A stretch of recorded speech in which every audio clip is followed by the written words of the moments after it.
this voting for Trump was way less about the political divide on policy issues. It was more so like just Trump came into the living room and then like snatched up the parents and took them away. What's up, everybody? Joshua Thomas Gray here with another podcast of We Are Human. Today, hanging out with Sarah. Is that what people call you? I noticed you have like 3 different names that people call you. People call me Rye. Rye. Is that what friends call you? Yeah. Awesome. Friends call me Sarah. You're like, just my parents. Nobody else. They won't change. My mom has said, I will always call you Sarah. And I was like, not very woke, Mom, but okay. That's awesome. Yeah, and today we're going to try to quickly, because you only have 40 minutes, talk through just some massive topics of evangelical Christianity, growing up in the church as a pastor's kid. I went to the same, your dad's church, and then the political climate of the United States and our president and some of the things that you started talking about recently. And I was like, oh my gosh, this is some stuff I've been thinking about a lot and having a lot of conversations with other people my age, but also talking with my parents a lot. And I think a lot of people our age who grew up in the evangelical church and were like, I was super involved. You were a pastor's kid. So inevitably, it's very tight knitted. And just having this conversation, because as you've been experiencing, you're seeing all these people reaching out to you that you're like, I haven't even talked to this person in forever. Well, including you and I. It's it's not like we talk and hang out or something, but it was just wow, that so resonates with where I'm at and what I'm feeling. It would be good, I think, to have a conversation and just get the conversation out there and going. So, but first, let's get a little bit about who you are and what life is like.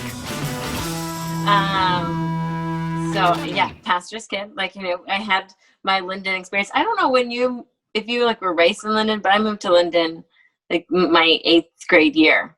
Gotcha. And then that's when Dad had started the church, and so we moved for that. And yeah, I liked Lynden. I came from Ferndale, so it Lynden has a reputation, but more or less what it does have is a really strong identity. And even though I wasn't Dutch and I wasn't a part of a Reformed church, those are two being on the outside of things, it Christ the King and CCTK was a big presence, and it was a community there, and in a small town, and it I really did have a super positive experience. I was a waitress at the local diner, at Fairway Cafe, and I learned a lot. I was able to buy my first car. I worked at the Woods coffee shop. It's you're in it, and you knew people, and you felt known, and it wasn't just your church community wasn't just who you saw on Sunday, because we went to high school together. We were in youth ministry. People would come into the coffee shop and they'd hang out there. So it was just we saw each other all the time, everywhere. And that was nice. And then I left for Bible college with New Hope Christian Fellowship.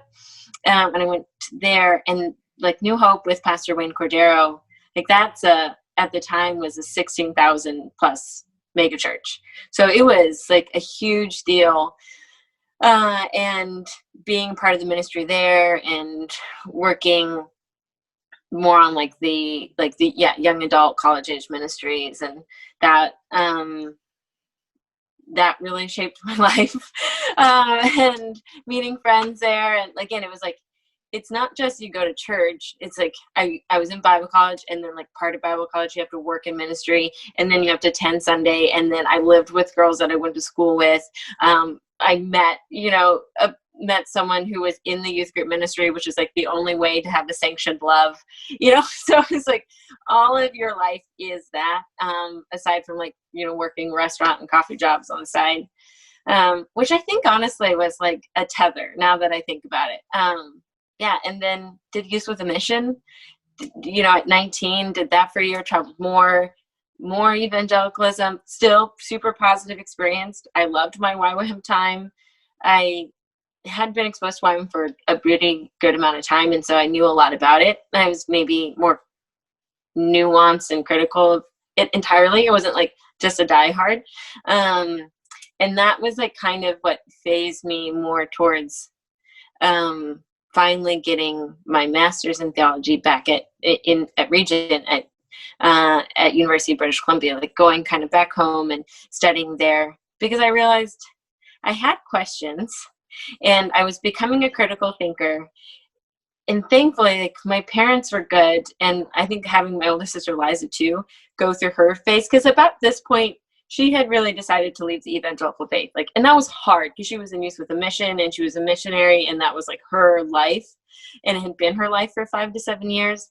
And she was really she just got to a point with the evangelical church that they didn't feel like they were actually representing justice, and they weren't actually taking care of immigrants, and they weren't protecting rights, and they weren't voting in policies that made a difference. And so she really pivoted and stopped relying on the church and the mission field to provide that for people, and went more poli sci, got active in immigrant rights. And so seeing her do that and seeing that there were other ways that you could care about people made me want to go do my theology degree and really start asking good questions, because I wasn't, for better, like, I don't know how I got lucky, but I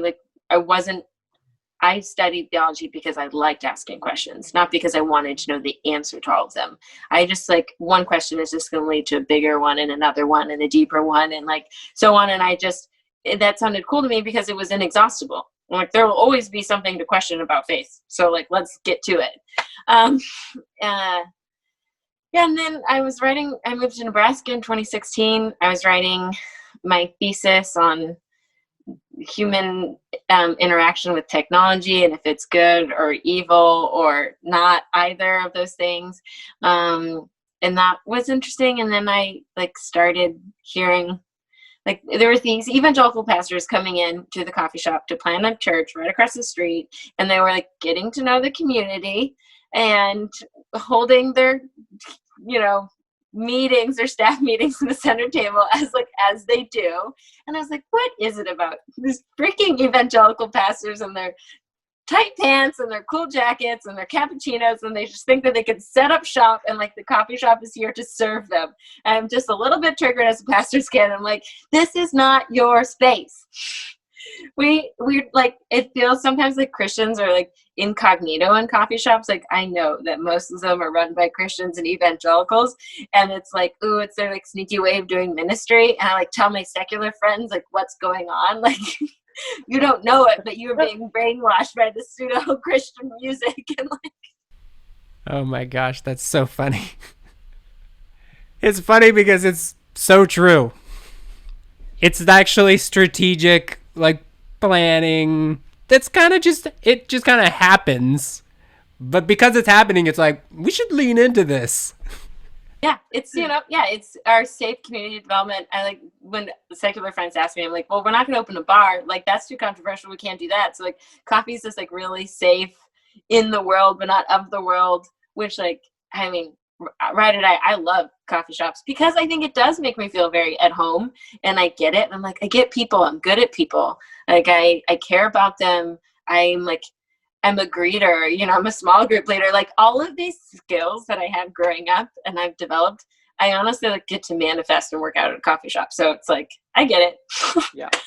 But yeah, so these pastors, it was 2016. It's August, September, October, November. And then when Trump got elected and the data started coming out that it was my people, these pastors, my church family, Lynden community, who voted for Trump after just feeling maybe a bit naive because I was oh, I'm a fresh grad student who studied theology. I'm already a bit bummed because I'm a woman, and I know that there's these pastors sitting at this coffee shop that none of them have formal degrees in theology, and they'll never hire me. So that feels pretty bad. Yeah. So that's already I'm already having issues with that because I'm realizing I got a degree and I have $30,000 in debt, and I essentially can't get a job. I'm a leader, I'm a speaker, but I'm a woman. So even my own faith background won't hire me and won't validate me in my own experience. Meanwhile, they'll like find a businessman in the church who runs a construction company who's like kind of just turned his life around and has a family of 3.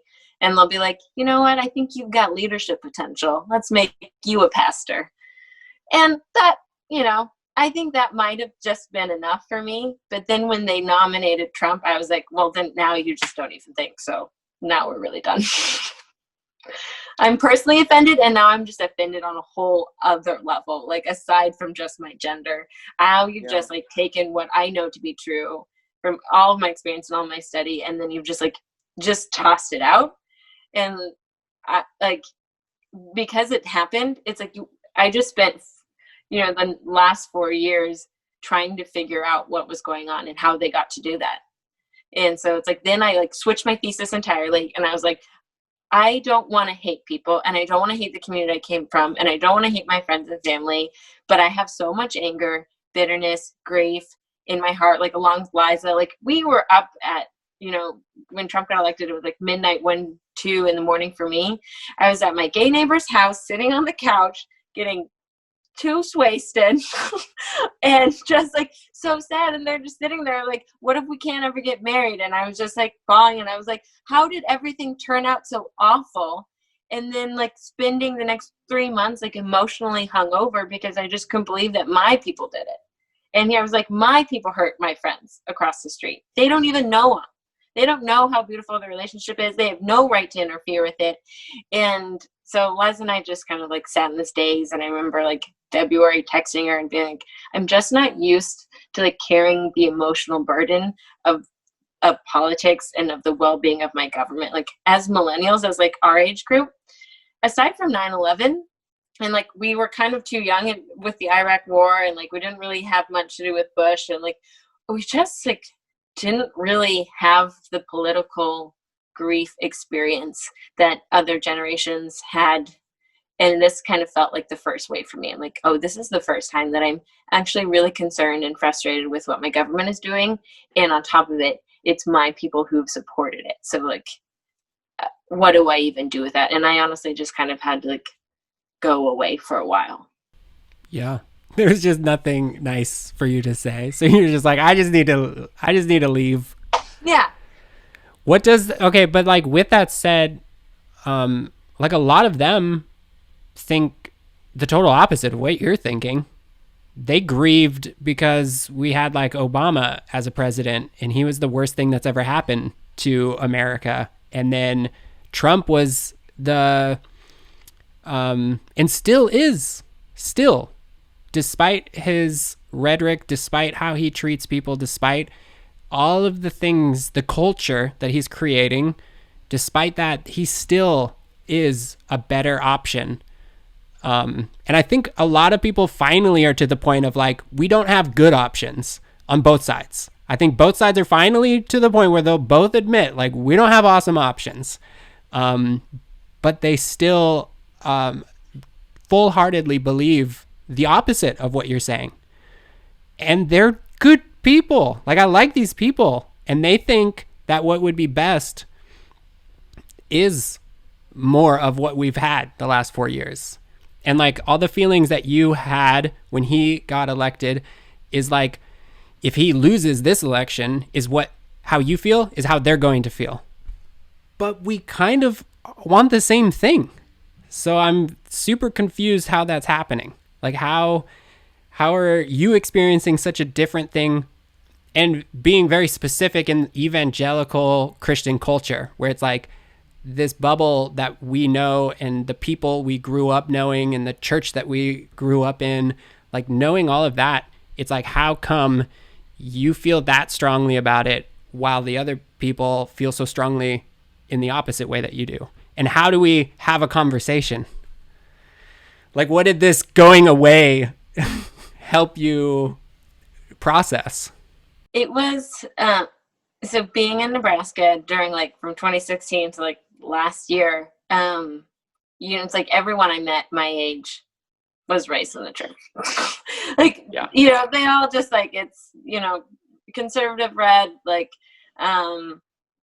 Christian communities, and they all like, whether it was evangelical or not, they like were very familiar with just like being like growing up in the church and having their parents have some sort of faith, and then voting for Trump, and then feeling like, okay, I was used to being like on the progressive, more like left leaning side of things, but as time and time again, I just heard like, this time I'm hurt by my parents,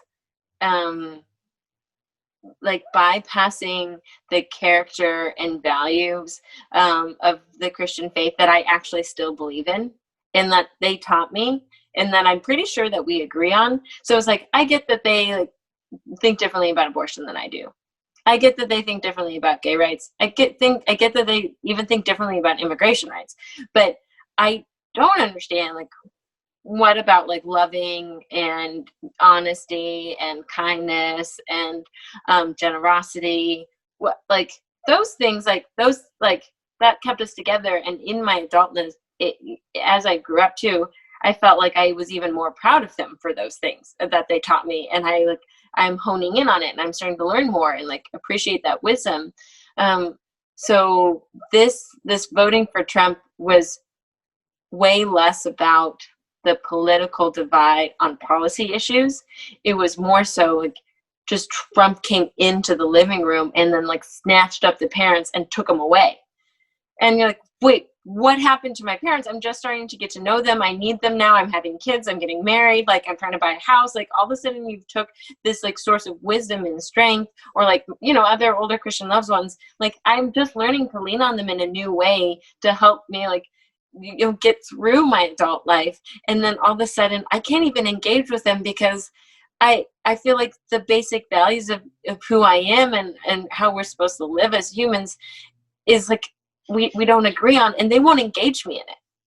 And I think it's been easy for us to like get caught up in the divide of like, it's about these policy issues. But like, once we do that, both sides just sink in deeper. Yeah. And that's where I feel like none of us is getting anywhere. I'm not going to change my auntie's mind about abortion. Like, it just not. And I honestly, I don't have the energy, and I don't want to engage her on it. That's like not really what I want to talk about. What I would like to tell her is that, like, I'm hurt that that you voting for Trump has made you seem really mean, and it feels like it's unsafe to like talk to you about things, and it feels like the topic of conversation that you really hold on to, and then you're not willing to engage in other conversations. And that's why it's been this angle of like,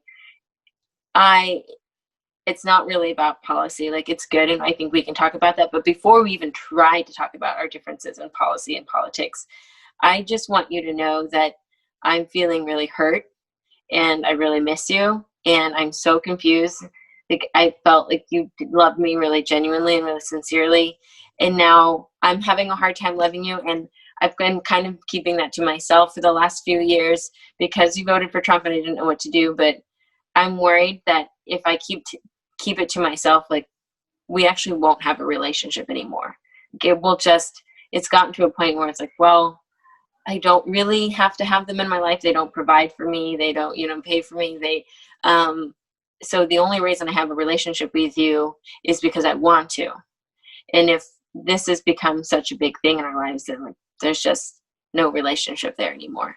And I think saying that and coming to that realization, especially like, it was like, there's no reason for me to go back to Lynden, and I don't feel love there, which is so sad because I felt so much love there and I felt so supported. And so I either am going to choose that this is just like a write-off place in my life, or I'm going to like actually do some work and see if there's some relationship there that like can be solved and be meaningful, whether I agree with these people or not. Like, when Sean reached out, our youth pastor, I was like, heck yeah, I'll come up to Lynn and have dinner with you and Shiloh. Like, I felt so encouraged and so safe immediately, even though like, yeah, like you said, like, we're like with Sean, it's like, yeah, we're not totally the same. But just him being willing to reach out and be like, I'm really proud of you. I like what you're saying. These are my thoughts. Like, next time you're up, come up. And I was like, that was just like a little spark of like, see, now like Lynden means something to me again. There's people there for me, and I still have a community. Exactly. Yeah. That's like the same thing I was saying about like your dad stepping out and saying something where it's like, and we were mentioning Sean also being, and I just hung out with Sean like a week or two ago. I was in Washington. We hung out and it was friggin' awesome. And it's like in his cigar lounge, just sitting there. I don't smoke or anything. He's the smoking, drinking guy. And it's like, he's the pastor. And it's like, he's just down to just love on people. And it's like, we didn't talk about politics or I don't know where he stands on any of that. I don't even care. It doesn't matter. We talked about how like he's doing, how I'm doing, like how our souls are doing. And like, what does that mean? And like, we're just talking about life. And he's just always been that, even as a young person. I mean, he was a life-changing person in my life. Like I am who I am today. I think like I do today, largely in part of his investment in my life growing up as a tween and a teenager. And like, yeah, so like that was a huge part. But then also like your dad is also that to me. It's like this glimmer of light of it's hard to put it into words because it's like I don't want to just be like also spewing hate on people because of what they believe and things, but it's also very hard when they're being so hateful and like not even regarding it or thinking about it or caring about it. And I don't need to have anyone believe the same things I believe. Actually, the opposite. I gravitate towards all different types of people. Like I've always just hung out with a lot of different people. And even growing up like in Lynden and like in the church, like I didn't stay in like some clique church group or anything. Like I hung out with all different types of people. I always have gotten along with people, and I like hearing about other people's ideas and how they live and their life experience. I've just always kind of been that way. And so, but then it's like just seeing so much of like the culture that Trump has created and Lynden kind of just falling in suit of the stereotypical, like so status quo, so stereotypical, so just like a movie, that it's really discouraging and sad when I'm like, these people are awesome. I love them so much. And yet like they won't engage in a conversation that's that helpful. Not that I'm like super great at it either. I'm trying to figure it all out too. And it's like, how do you navigate this? And how do you like extend an openness to, so that like, cause that's really sad to hear you be like, well, maybe Lynden will just be like a nothing. And it's like, oh, like, I hope not. I hope like that isn't the case. And it's like, but I also know that there has to be some people like your dad and like Sean and like, we need more though of these older leaders in Lynden, because they're the only two I can name. I don't know anybody else. And it's like, we need more of them to just be like, all right, like we need to stop feeding into this monstrosity that's division and hurt. And in the very basics of it, like you said, we don't need to get into like policies. We don't need to get into any of those. We're talking like, how's your family? Like, when's the last time like you talked to your kids and like, but just on like a normal conversation where both, or like, I think a lot of people, thankfully, like I have had lots of conversations with my parents and like, we don't agree on the same things, but we openly talk and have long form discussions, and it's great. I want to understand so deeply where they're coming from, because I understand there is this generational difference.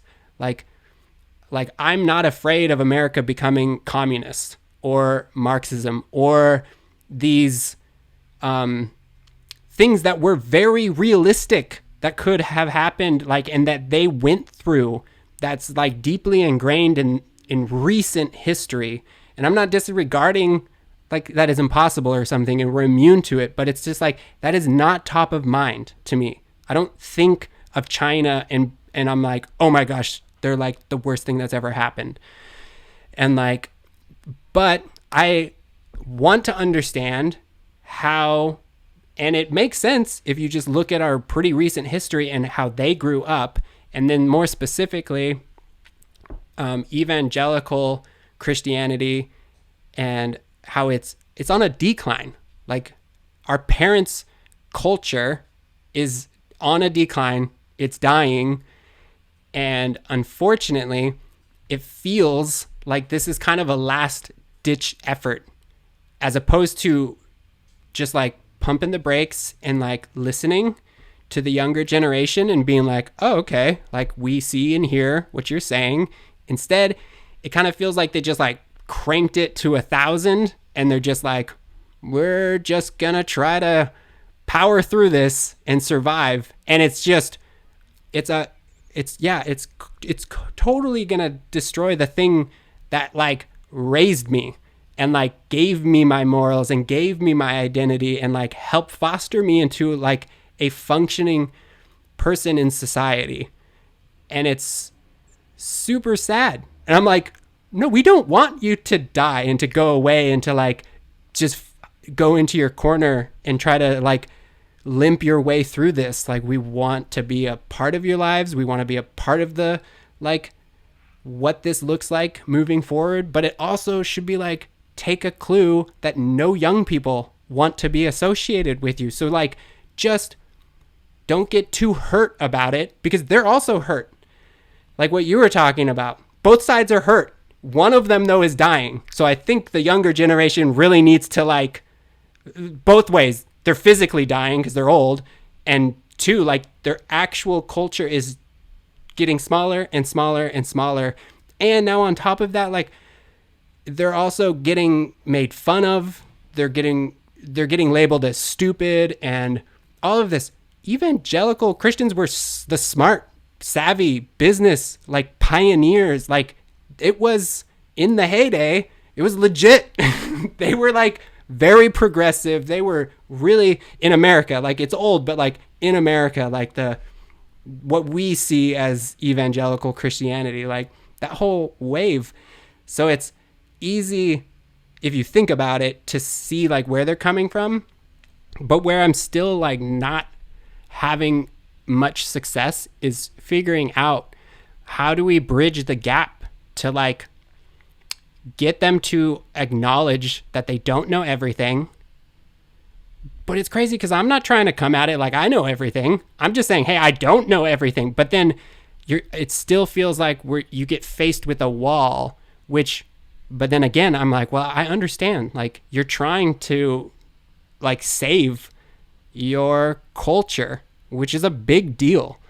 I couldn't imagine what that would like. I feel like we're in a generation where we're creating a culture right now that's super exciting. So I don't think we're going to live through the death of the culture that we're creating. We're kind of right in the middle of, so we get to live through a really exciting time of like birthing a culture. And that would suck so bad to be on the tail end of a culture as it's like dwindling out and dying. But it's also like, man, so much of the foundation of that culture would be rooted in like passing the baton on in a healthy way, like being good steward, like everything. And it's like they're doing it. It feels like the opposite. And the more young people I talk to who grew up in that situation, like we all feel that way. So it's not like it's just me and it's not like it's just you.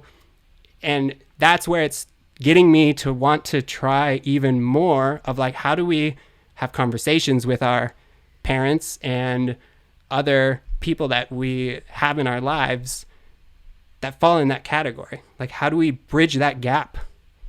Well, do you think, so if it's white middle class evangelicals that nominated Trump into office in 2016 and are like a big support, evangelical baby boomers are big support now, you take that population and you multiply it by, 2 to 3 kids on average, we're a bigger force.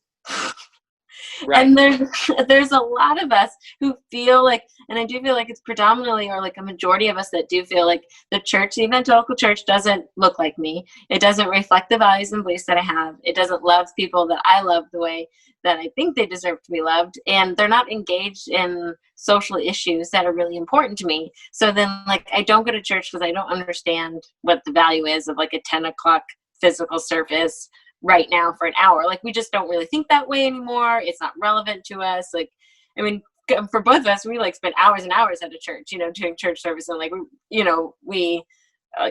that was critical. Organizing church services and being in that space was like, what we did. And so to think now that like, oh, just physical meetings like that, like we can achieve our objective in so many different ways. So that's why I do think that, like, and even to your point of like, they are the elderly generation. They're the ones that are like getting sicker. And it was hard, honestly. My dad had heart problems this summer, and it slowed him down. And you probably remember, like, he's a pretty passionate, energetic, high functioning guy. And so he was always going and going and going, riding his bike, going kayaking, golfing, just like couldn't stop him.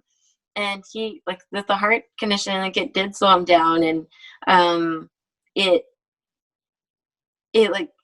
started off with Liza and I, like, we wanted to do this, but then when my dad like shared more about Trump, it got to be so much more of like this. It doesn't matter what happens.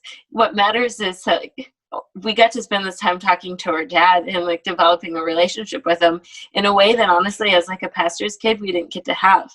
And even just this like past August, Liza was visiting and we had gone crabbing, and we were talking politics probably a bit, and then he just asked us, and we didn't really know where it came from, but he's just like, is there anything that I can apologize for? Like, is there anything as a kid that like you're still hurt about? And we talked a little bit about the purity movement and some of the dating rules. We didn't feel like those were super cool, but then he stopped and he's like, there's one thing I do want to apologize. And he's like, if I could do everything over again, I would have spent more time being your dad and less time being a pastor. And I was just like, Liza and I looked at him and we're just like, holy shit, what?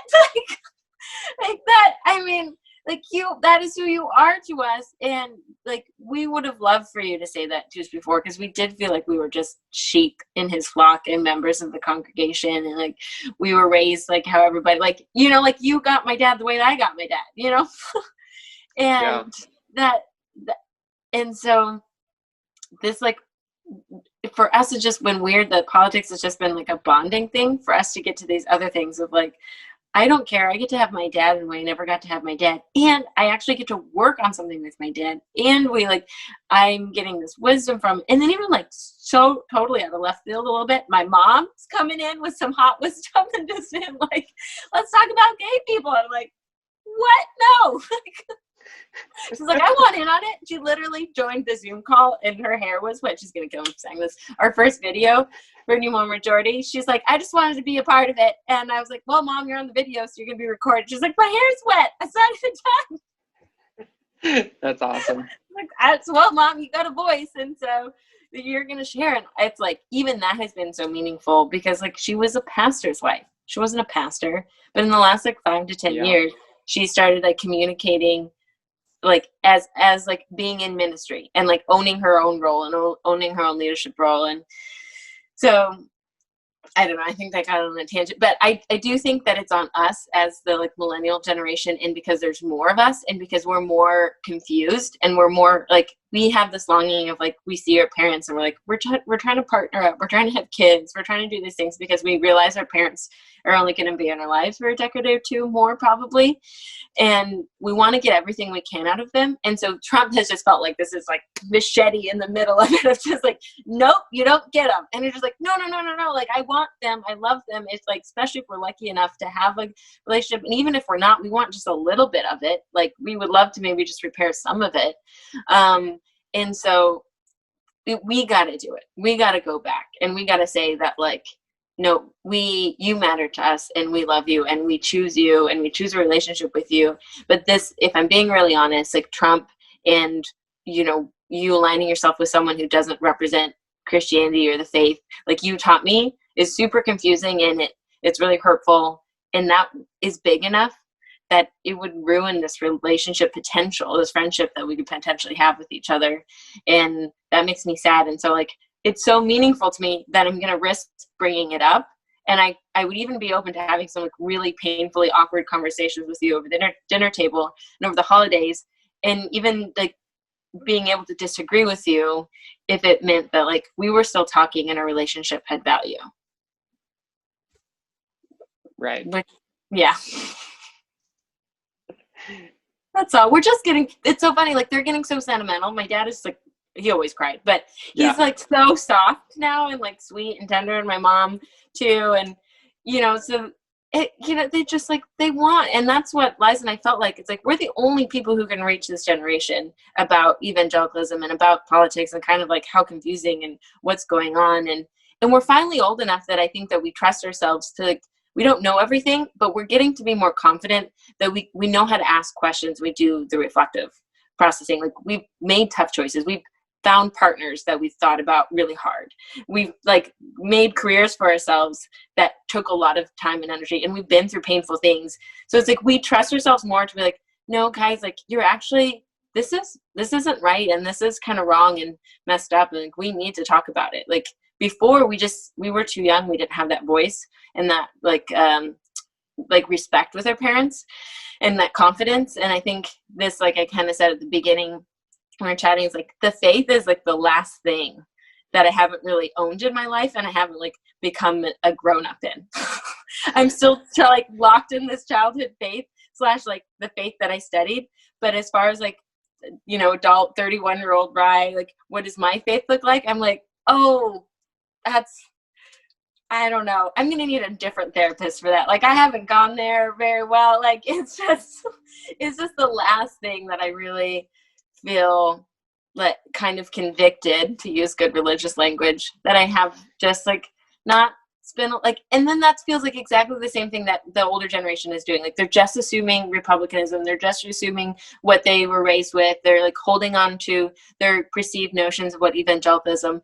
Meanwhile, I'm just choosing not to engage. So both parties are just choosing not to engage or think about it in a way that's like helpful. And so it's like, we're actually, we both have to do the same thing. We both have to like lay what we think down, say like, I'm going to engage with this, and like, let's create a safe space together to do it, because I haven't done any, like I just left and I haven't been in church for 5 years. Like, trust me, you still go to church. So like, that's nice. And like, but you did this thing that's super messed up. So like, we need to somehow like come back, because we're both on too far ends. And I don't think either, I don't know, like either really needs some reflection.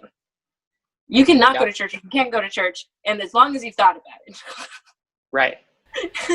And then being willing to like, just have a conversation, which is an awkward conversation. Like you said, like, it's just not a fun, it's to the point where it's just not a delightful conversation yeah.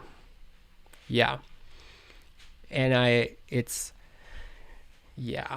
wait, but how did your dad and mom like come to being like, nope, not about Trump? Because that they are funded and work exclusively, right? Pretty much through evangelical. I mean, your dad makes money because he is business savvy too and does stuff, so he can easily fall back on his own merit, and that's wisdom that he taught when I was a teenager. Bing, bing, bing. So now he can step out and say, he can be like, you're wrong, and not have to fear the like, oh, they're going to take all my funding away for this. But at the same time, like, a lot of support is on the line for your dad. So how did, like, what, to me, that's like, oh, that's like the Holy Spirit. That's like God working in somebody, challenging them to think outside of their culture, outside of their peers, outside of everything that's happening, and just saying like, oh, guess what? You need to go the opposite direction for a minute, because I'm going to show you some things. because there's no other reason for someone like your dad to start sitting down and being like, I wonder, as everything's going so perfectly for evangelicals and they're winning everything that they want, maybe I should challenge all of these and challenge everybody in my life that, and like, so what was lose that? all of this. Yeah. And potentially lose it. Yeah.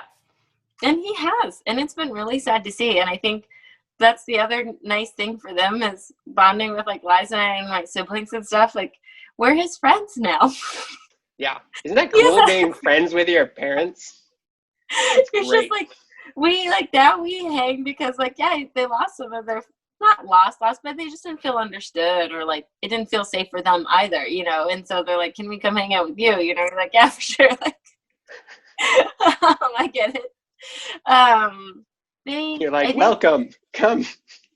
Honestly, my mom shared this on her last video about racism, and it was such a keen insight that because they'd spent so much of like the last 10 years traveling and doing missions in Cambodia and India and in the Middle East, and they experienced evangelicalism outside of American white culture, and they taught that, and they really taught this like very socially oriented faith, and they came to really value that side of it and really just prioritize it a lot of, you know, this is about caring for humans. It's about, you know, creating strong community. It's, you know, it's about lifting people out of poverty. It's about giving them opportunities and entrepreneurial opportunities so that they can provide for their family. And like, and good teaching to build deep relationships and critical thinking and all those aspects. And so I think it had been this really strong influence of them experiencing evangelicalism in the church around the world and outside of American culture that made them so confused seeing what was happening with American evangelicalism. Like, we kind of have stopped. We haven't been in this for a while, and we don't really identify with it anymore. Like, every time they would come back from their mission trips, like India and Cambodia, they were just like on fire. They loved it. And like my dad used to like group in Nigeria a lot for like 6 years he did that, and he would just like, he'd come back and he'd be like, I just love that everyone claps and sings and is engaged and like it participates, you know. It's just like that like kept his faith alive for both of them, seeing Christ and seeing faith and seeing church be really meaningful in people's lives, opposed to like then he would come back and he would just go on these rants on Sundays. He'd be, you know, driving down the road and telling with us later about like, he's like, I saw this mom and a dad in a minivan and like 4 kids, and they're just like fussing to try to get the kids out of the car and into the house or out into the church. And I just like, when I was driving by, I just thought like, what's the point, God? Like, is it really worth it to them? Like, all the hassle they got to do to get these kids dressed, get them out, get them into the church, only to sit in the seat, to just, like, kind of hear something, to sing a few songs, have an hour, wrap it up, come back. Like, is that really faith? Is that really meaningful? Like, what is it producing in their lives, and how are they living their faith out in the world? Which is crazy epiphany from a guy who's, had ministry for 35 years doing that. Just getting people to come to service and believing it. And he does believe in it a ton. It was just like, he got to a point where he was willing to say like, I have to the Holy Spirit as I could be in my life. And I can only be responsible to what I feel like the Holy Spirit is teaching me right now. And he was okay saying like, I felt like I listened in love, and I listened honestly and righteously, and I created the church I felt like God wanted me to create, and I was also willing to reshape it and to step away from it and to see church and like move with context. You know, like our faith should constantly be changing, and I think that's a message we have to tell our parents right now. It's like my life and the context of my life, ours, like how we live and the economic disparity that we kind of face in our like freelance gig works, and like can't buy a home and live in a tiny space, and it's like our faith is responding to that as much as their faith responded to their like baby boomer and their post-war life and like growing up as kids in the Depression era. Like, it's for them to think that our faith is going to look like theirs and they should hold us to that is doesn't make sense and is unreasonable. And I think kind of Trump has kind of highlighted some things too. And I think my dad was just willing to keep, and my mom to continue that contextualization of their faith and what's going on. And it's because, immigration and taking care of the poor were so important to them and what they were doing right now. It just it was the thing that set them off against Trump so immediately. They're like, no, I can't do that. And yeah, so because I couldn't possibly say, and I wouldn't agree that people who vote for Trump don't have a sincere relationship with the Lord. I don't think that. So I can't say that Dad's just hearing right. I'm grateful for his voice, but I think there was a willingness to see it and an acuteness for it that maybe other people don't have right now, or aren't willing to engage with, or don't find as relevant to their lives. And so they just haven't leaned into it, and they haven't bothered asking a question. It certainly would have been more convenient, easy for them to agree with Trump and to vote Republican. It's been excruciating for them to figure out being if they want to be a Democrat, which they are. There's some Republicans, they're just but we'll vote for Biden. I can't believe how crazy that idea though is. I think maybe our generation will be a lot different than the older generations, but I think a lot more of us are why would I am not a Democrat and I am not a Republican. What? That's that's even crazier to me than people who identify as a religious group, where it's I am that thing and the denomination of that thing. I think being a Republican or a Democrat, literally you just go through the ballot. If it's got an R next to it, you just wipe it. You don't even look at it. It's because you are that. I think that's crazy. And I think our generation is going to be way more down to, and I think it's also just because the Republican and Democrat Party over the last couple decades has kind of just grown really extreme on their two sides. It wasn't always like that. Democrats had more conservative people in the party and Republicans had more progressive people in their party. It was way more balanced, and it just is getting more and more and more and more and then Trump really helped make it a very hard divide to where a lot of Republicans are just this doesn't really represent Republican. Yeah.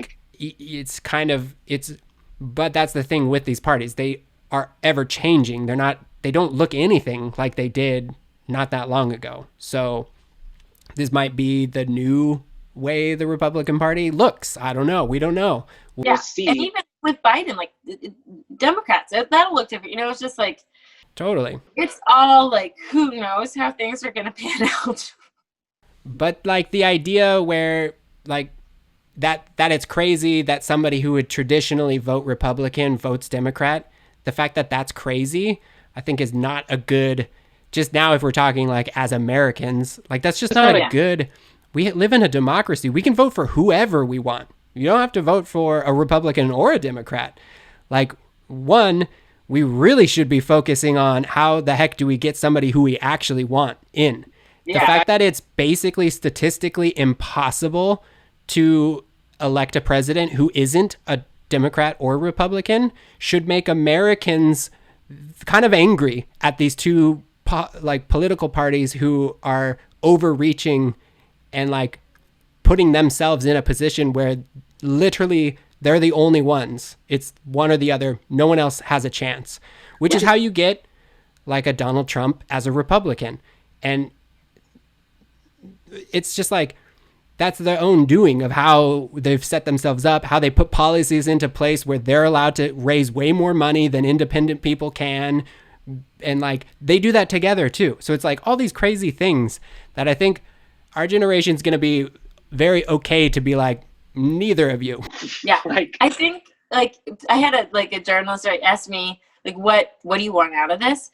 And I was honestly, I want to either throw out or redefine evangelicalism. Like, we either decide we don't need the term anymore because it doesn't serve us, or we do some serious work redefining it and deconstructing it to a point where like I can be proud to use the term again, and maybe just like throw away the way that we like the electoral college and how we vote, and like maybe some ranked choice voting. Like, if our generation could do those two things, like if my community could help do that, I would be like, done. I'm so proud. I did 30 years. Like that's where we're at right now. It's not about like, oh, I just want to see a Democrat and these policies and like these things. Right. Like, I just want voting to be more fair and to be more equally represented. And I wanted to like have more, have an actual opportunity to maybe nominate Elizabeth Warren, I don't know, or like something else.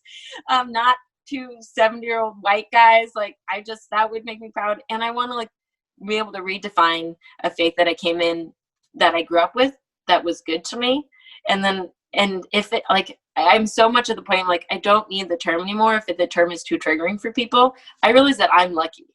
And so if it's so hard for other people, fine. Like, we can get a new term. But if it's worth saving, and if it's helpful to save it, then let's start. Let's get at it. Because I think there are enough of us out there that that are thinking hard about it, who feel bummed out that we don't have this community anymore that we can really, like, I still felt like we were wandering around. Like, it feels lonely. Even like when you reached out, like, we haven't talked in ages, decades, but like as soon as you reached out, I'm like, I can hang with them. Yeah. Like, it's like, totally. I felt already so like known and seen, and just been like, yeah, we probably have a great time. Like, we could probably talk about work. We probably, just like immediately felt safe. And I was like, oh, cool. Like, we'd probably be friends. Like, if we live in the same city. Yeah. That's so nice. Because then you're like, you start putting together your little community, and you're feeling that sense of belonging again. And you're like, oh, there are people out there. And like, man, is it really nice when you find someone at a dinner party who like was raised kind of like you and has that faith and like can get you like that. Because not a lot of people can. And it was so significant. It was such a big part of our lives that it feels weird to like date and not have a person who's like coming from that background. In some ways it's like awesome, because I don't want to have to engage with it. And other ways are just like, oh, like, I wish I could just like say some things, or like bring up Awana or bring up YWAM, and it not just totally weird you out. Yeah, totally. But it has made me process more. So right.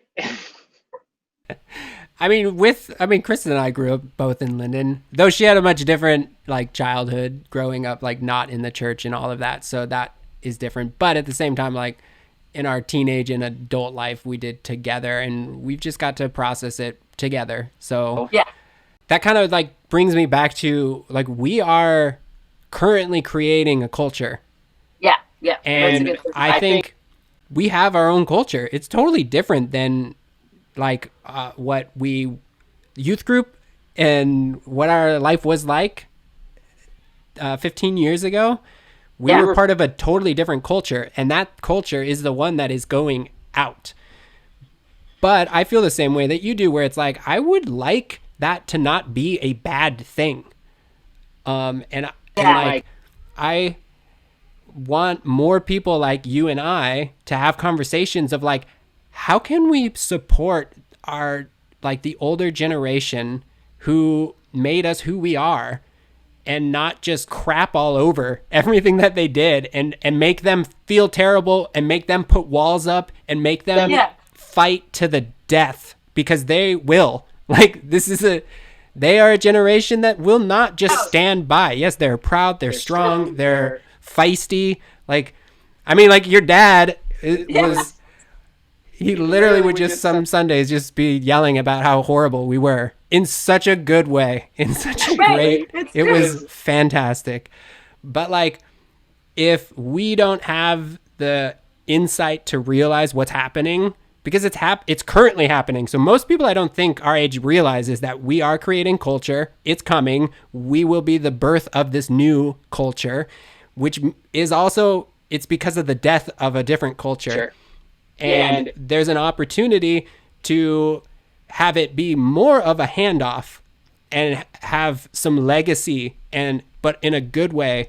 But it's going to be really hard if we kind of get too narrow-sighted and we don't give any credit to the good that came out of like evangelical, but it's going to be so hard because so many people our age are leaving the church, and we're so hurt by the church. It was so damaging that it's literally like triggering, and we have just mass amounts of people our age going to therapy because of church.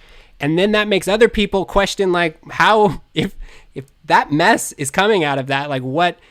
And same as you, like I had such a positive experience in the church, and I also just never had the expectations of that it should be perfect. I never thought that that was just never in my mind, where I think a lot of people kind of come into it thinking like, oh, that wasn't what I expected. I'm like, yeah, they totally screwed that up. Like that was a really horrible thing that my church just did. I didn't think that represented it. I'm just like, we're people. Like this is an organization. Like it's more than those little messes and those little things and the screw ups and whatnot. And so, but now it's like, how do we like help support like what we're being birthed out of, and how do we tailor a culture that is better? Yeah. That is something that, you know, your dad and my dad and like other people that grew up will look at us when they're like on their deathbed and just be like so proud.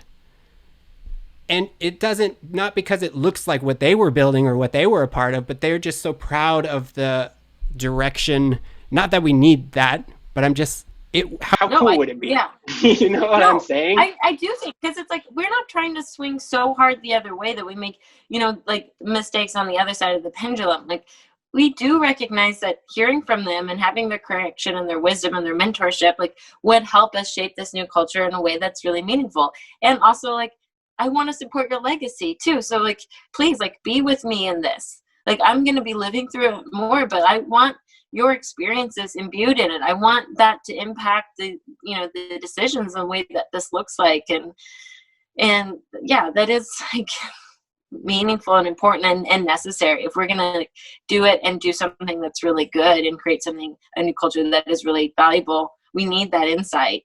And I like, that's why it's worth having these conversations, because it's not just politics, but politics is just like the hot key topic in the arena in which we're like fighting and figuring it out together. So it's like the first thing that we're really engaging in this tension and this recreation with. And if we can figure out how to do it with politics and face these awkward, ugly conversations, then we'll have a chance that we can start like translating it and figuring it out for the rest of our life, and in like what and how we define family, you know, and how we define success and power and you know, opportunities and equality for all. You know, it's like starting here, but like it's only because we need to get to all these other places, and we need to practice it. Yep. Yeah. Well, sweet. Now that we fixed everything about the evangelical world and America and politics, that's it. I guess we can just be done. The scary part now is I feel like responsible to do something. I mean, the last 4 years I've just been like cruising on the outside going like, that's messed up. That's messed up. I'm glad I'm not in it. Like, I'm happy over here. But now after I started, you know, like working with New Moral Majority, doing Operation Family Meeting, people are like, oh, so you're pretty religious. And I was like, honestly, I haven't really given this like a ton of thought. I've just been happy to put it in the corner. I mean, like I have, obviously it's like this sad burden on my heart forever. Yeah. But like, as far as like having the energy to engage, like I've really just been like trying to build a career, build a life, you know, just like do everything and not this. And so now I am like, oh shoot, like, and in the same way of like how my dad has felt called and felt like the Holy Spirit's talking to him, I'm like, if I like take a moment with my aromatherapy and my Himalayan salt lamp and I like listen, like, am I feeling called? Because like, you know, I haven't said that word in like a long time, but it's like, yeah, I do feel uniquely called to like, to, you know, be a voice in this, only because like I care about us. I care about like my friends and those of us who are wanting these things. I'm like, all right, if it means me going back in and like having conversations and facing some of these fears and like figuring out my faith, if it means like my friends who are gay can like feel a little more encouraged and less alone in having conversations with their parents, then like that's worth it for me. And maybe that's some weird manipulation of my personality or hero complex, but like whatever works. Yeah. Like I want to help, and it means a lot. And it means a lot when people reach out and say like, thanks for just sharing. Like, I love my parents. I miss them. Or I love my Christian community. I miss them. I don't want to feel this way. Like, how do I start talking to them again? How do I get through my pain? How do I start the conversation? Mm-hmm. And at the same time, like, I get to build my own relationship with my parents. So it feels like not really losing anything here. I'm figuring out my background. I'm developing my own faith, and I'm like helping people do the same, Yeah. Yeah, it's great. It's great. It's great. I think that we just need more people. Anytime I see people stepping out like you did, I gravitate to that so instantaneously because I believe so strongly that like that's all we need. We're so afraid to be ourselves. Yeah, like everything about everything makes us desperately run away from being who we are to survive. Survival means don't be yourself. And so anytime somebody does, and it's scary. I'm sure when you first started posting any of this, it's like sweaty palms and oh man, what's Susan gonna say to me now if I put myself? Maybe at first, and maybe some people will never get there, but if you're really truly just stepping into being yourself, and there's all the Christian-y words, but like maybe we don't totally understand these spiritual things that we were taught, but like our calling and all these big picture things that were kind of taught like we had the exact answer, which now I'm realizing like we don't know, but that does not make me not believe that there are some magical powers going on of the Almighty God who created everything. I'm sure he can do some of these things that you're talking about. Do you exactly know how that functions? And if you say this, that, and do this, it will just pew and do exactly what you think? Maybe not. But let's not just disregard it. Like, you were made to be who you are. And if we're just talking about a basic level, and if we can get more people to like step into the like, I don't know all the answers. I don't know what that means. I feel this way. I see these things happening and I'm gravitating towards this. And this is how I'm feeling. All of a sudden, all these other people are like, whoa, hey. And they're just like desperately reaching because they can see themselves in you just because you're being yourself. Because finally, you don't look like everybody else. We all just look exactly the same. The second somebody does something, like we're all just like, whoa, holy crap. Like, what does that mean? What does that mean for me? If she can do it, then I could probably do it. And if we all started doing it and we all started engaging into the conversations, and really it really comes down to just being okay with being super vulnerable is what it is. Yeah. Like, it's being okay just being like, all right, here it is. Do you want it? Or you don't want it. I mean, but I'm going to do it anyway because for me, like, time is going. I cannot do anything about it. It is ticking. And I don't want to be on my deathbed or just randomly die and have to be like, well, frick. What? Why did I give into such status quo? Why did I give into basically living a life for others when it's like we can step into our like who we were made to be, and that actually is what will help bring other people to having fulfillment in their life and to having deeper relationships with the people that you have relationships with, and like with our parents, and navigating these really difficult subjects and like culture clashes and politics and all of these things. It will only have the opportunity to deepen every aspect of all of those things. So that's a long way of saying, please continue doing what you're doing and sharing what's on your heart. And like, it really does matter. And it really has a ripple effect on other people's lives. Yeah. Thanks, Josh. It is super meaningful to hear. Yeah. Yeah. It is. Yeah. Yeah, it's crazy. I mean, literally what you said earlier of like how right when I reach out to you and you're like, oh yeah, I could probably like get along with these people. We probably hang out. And And it's it's like, like, though, it's so crazy because like how we grew up, where we grew up, and the church that, and all those things, like, even though, yeah, like we probably haven't seen or spoke to each other in a decade, but it's like, there is so much common ground for us that I also kind of feel like I know where you're at and like how you're going through. So you being like, oh, I really appreciate that. I'm like, I've had someone say this to me and it felt so good. Like, it's crazy. Yeah, it does mean a lot. Which, if I can plug it all, so for Operation Family Meeting, that's like our campaign, and right now with New Moral Majority, the religion pack, for the election time, which is awesome. And we had a petition go out, like asking people like you and me who grew up in the church to talk to Christian loved ones, and like we provided a ton of resources for them and like a guidebook on how to have conversations, and then like Liza and I model with mom and dad how to have these conversations, and we post those videos. That's been great.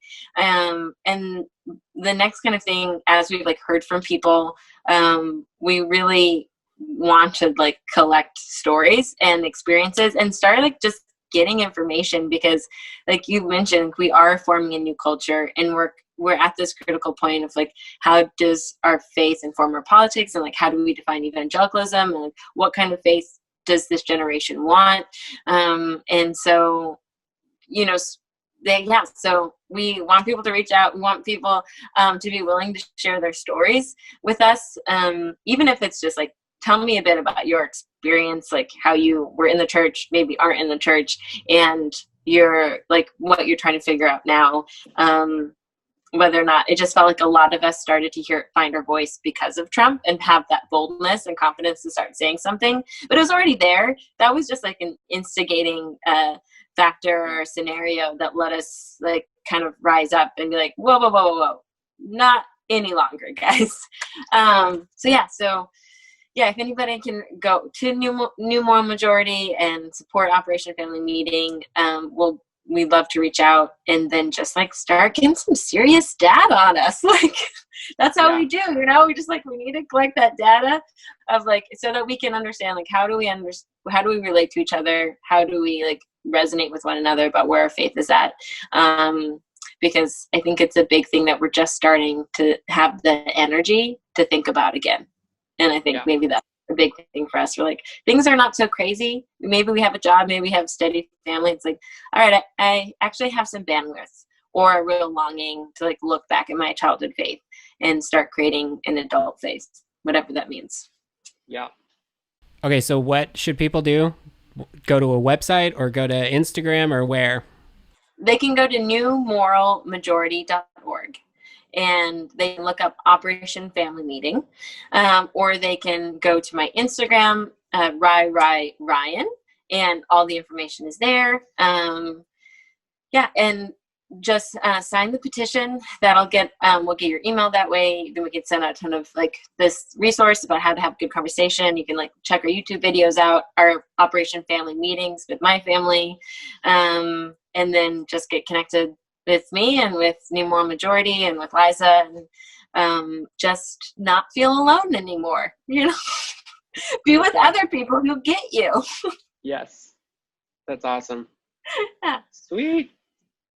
This was great. This was awesome. Thanks for doing this. I'm super excited to have people like you that are the thing. Like, I just don't like politics.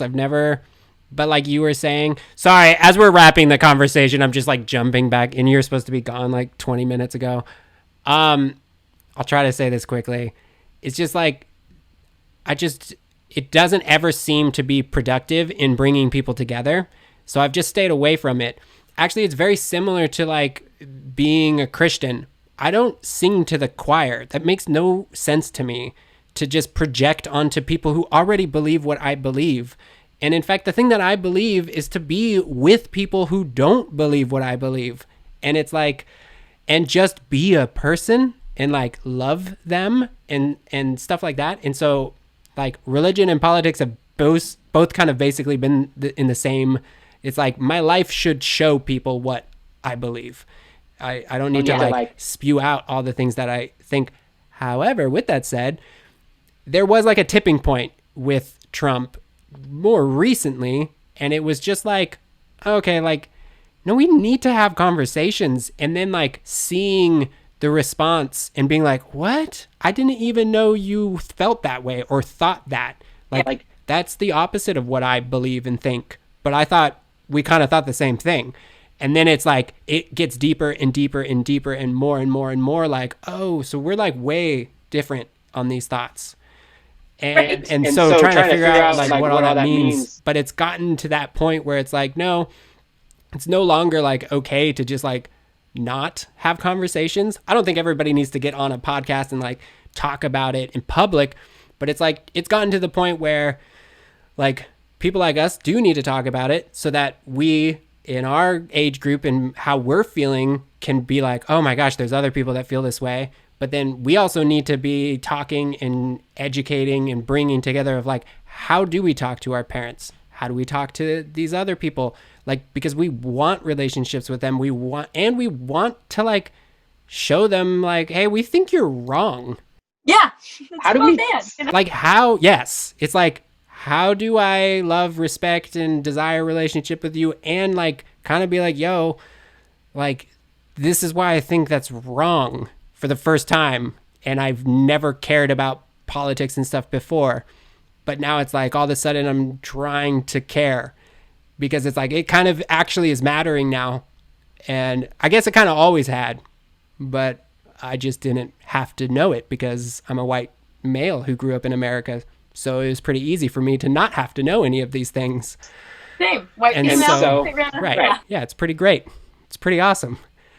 And so this was the first time where it's like, whoa, it's not so awesome for a lot of people, but we say it's awesome. And so, anyways, I know you need to leave. I think this was super great. Yeah. Maybe we'll have another, like a follow-up, like after the election. Post-election, yeah, exactly. Post-election. That would be kind of cool. Like, okay, what's going to happen? Well, what do we do, guys? Like, who knows? But we're going to have to do something either out of the direction. We'll just like, this is like setting the stage and we'll come back. Yeah. Let's do it. So that we're not all lost. Yeah, exactly. This will be like a quarterly like get together that we do. Oh, we do. Touch and base. Yeah. Yeah. Okay. How's everybody doing? Good. Okay. Not so good. Awesome. We could do like take phone calls in. Like, all right, we've got Jimmy from Colorado. How are you doing? Oh, having a hard time talking to your dad. Okay. Yeah. How was Thanksgiving? Oh my God. Like a phone call in post Thanksgiving. Holiday time, like tell us your horror stories. It's okay, we're here for you. Oh my gosh, this is a show I would listen to. And love to listen to the people calling in. Yeah, we've got some weird experiences. Oh man. Okay. Thank you so for much, real. Josh. Love you, Kristen, and your kids. Yeah. Have a good rest of your day. We'll talk soon. Later. Thanks.